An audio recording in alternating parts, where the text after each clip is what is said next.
What would you do if your own mother blocked the entrance to your sister's wedding and told you that you were not invited right after you had paid for the entire thing?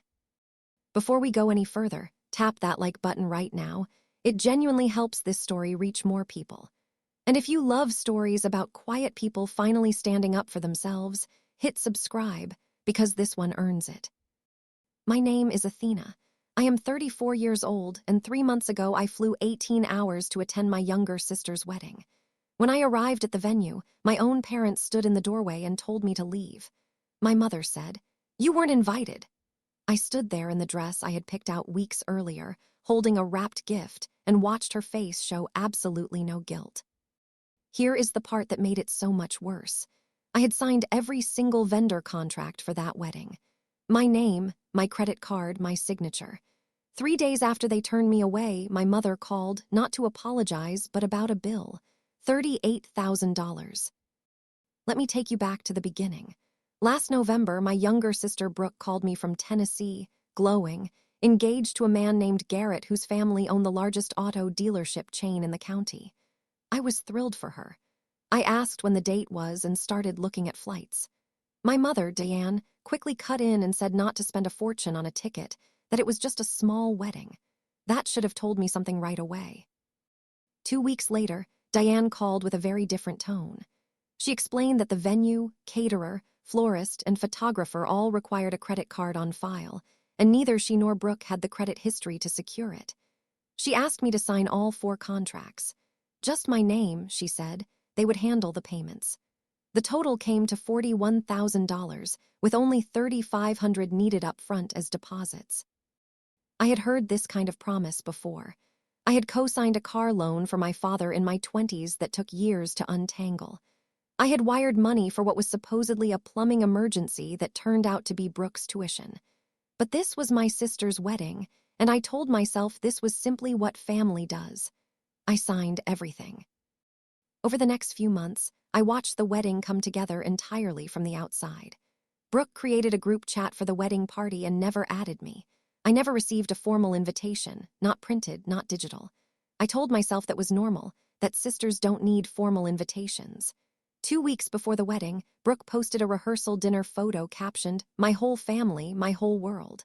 I was not in it. I had not even been invited to the rehearsal. I told myself I was overthinking it. I booked 5 of my 20 precious vacation days, spent nearly $3,000 on flights, a hotel, and a wedding gift, and flew 18 hours to Tennessee. On the plane, I wrote a short toast about my sister, one I practiced quietly to myself. If you have ever kept giving to people who kept taking without ever looking back, stay with me, because what happened at that barn changed everything for me. Drop a comment telling me where you're watching from tonight. I read every single one. When I landed and texted my mother that I couldn't wait to see everyone, her reply came 40 minutes later. 5 words. "Okay, busy. See you tomorrow." No warmth, nothing. I checked into a small inn in town, ironed my dress like I was preparing for a job interview, and lay awake that night doing math in my head. $38,000 in pending charges, 6 years of sending money home, birthdays my mother forgot, a family Christmas mantle with 3 photos of Brooke and 0 of me. I told myself, one more chance. Maybe tomorrow would be different. It was not. The next afternoon, I walked toward the beautiful barn venue in my navy dress, gift in hand. My father saw me first, his face dropped, and he turned and walked inside without a word. Then my mother stepped out, blocking the entrance, dressed perfectly for her role as mother of the bride. "Athena," she said, low and controlled. "What are you doing here?" I told her I was there for Brooke's wedding. She told me to leave. "Not invited," she said. I reminded her I had signed every contract and paid the deposit. She said this wasn't about money, it was about what was appropriate. Then Margaret Caldwell, the groom's mother, stepped out and asked what was going on. My mother, without missing a beat, called me a distant relative who had the wrong venue. Margaret looked confused and said she thought Diane only had one daughter. My mother laughed it off and said I was simply a confused cousin. In that moment, I understood completely. She had not forgotten to invite me. She had erased me, for who knows how long, to whoever she wanted. I set the gift down gently on the step, told her to keep it for Brooke, and walked away. I sat in my rental car and Dee cried quietly, the kind where your chest shakes but your mouth stays shut, because you've been trained your whole life never to make a scene. Then I drove off as the ceremony music started behind me. Now I know a lot of you are wondering why I didn't confront them right there in front of everyone. Trust me, I asked myself that the entire drive back. But let me ask you this, if your own mother called you a stranger in front of a room full of people, what would you have done? Tell me in the comments. And if this story is already hitting close to home, go ahead and hit that like button. It really does help. Back at the hotel, I opened my email and read every vendor confirmation carefully for the first time. Every single contract was under my name. My card, my signature. Total deposits already paid, $3,500. Total outstanding balance still due after the event, $38,000. That night my Aunt Ruth called. She is my mother's older sister, retired, blunt, and honest to a fault. I told her everything, the blocked doorway, the word cousin, all of it. She told me that at the reception my mother had stood up and toasted our little family, Frank, myself, and our Brooke, as if I did not exist.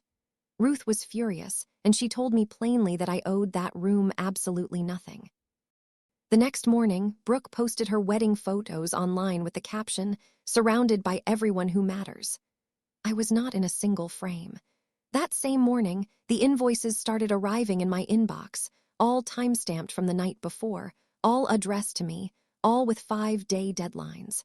$38,000 due by Thursday. That afternoon, Brooke finally called, not to check on me, but to leave a voicemail thanking me for helping with the vendor stuff and saying Mom thought it was for the best.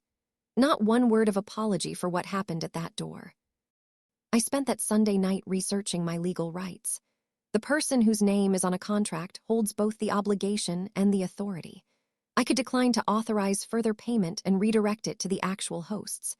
So I called every single vendor, calm and firm, and told them I would not be authorizing the final charges and that the balance should go to the Sinclair family directly. 4 calls, 12 minutes, done. Monday morning, I changed my flight and left for London early. On the way out of town, I drove past the house I grew up in one last time, thinking about all the years I had been strong for everyone else, while nobody had ever once been strong for me. We are getting into the part of this story where the truth finally starts catching up with everyone. So if you haven't subscribed yet, now is the perfect time, because what happens next involves a furious mother-in-law, a fractured marriage, and a family finally forced to face itself. Once I landed back home, my mother called, sweet at first, asking how I could just remove my payment authorization. I told her plainly, I am not responsible for an event I was not invited to. She tried to call it a misunderstanding. I reminded her she told a stranger I did not exist. That is not a misunderstanding, that is a choice. She hung up, called back furious, threatened to tell the whole town what kind of daughter abandons her family over money. I told her I would rather be that daughter than the one she pretended did not exist. Then came her final weapon, the one she always kept in reserve, warning me that if my father had a heart attack over this stress, it would be on me. I told her calmly that my father's health was between him and his doctor, not me and my credit card. Brooke called next, crying, saying she and Garrett could not afford the bill and that I was ruining their new marriage. I asked her directly if she knew our mother had told the Caldwells I did not exist. She admitted she knew beforehand and thought it would just be simpler that way. My father called too, and when I asked if he knew what our mother had done, he had no real answer and quietly hung up on me as well. Every single one of them hung up the moment the questions got real. My Aunt Ruth, without asking my permission, called Margaret Caldwell directly and told her the entire truth, that Diane actually had 2 daughters, that I had paid for the entire wedding, and that I had been turned away at the door. Margaret was stunned into silence, then furious. Word spread through that small town fast. Margaret informed my mother the Caldwells would not be covering the bill, since they had never even signed those contracts either. Garrett confronted Brooke that same night, devastated to learn he had married into a family that had lied to his own family on their wedding day. That Thursday, I sent a formal notice to every vendor, revoking my payment authorization completely and redirecting every remaining invoice to my parents as the actual event hosts.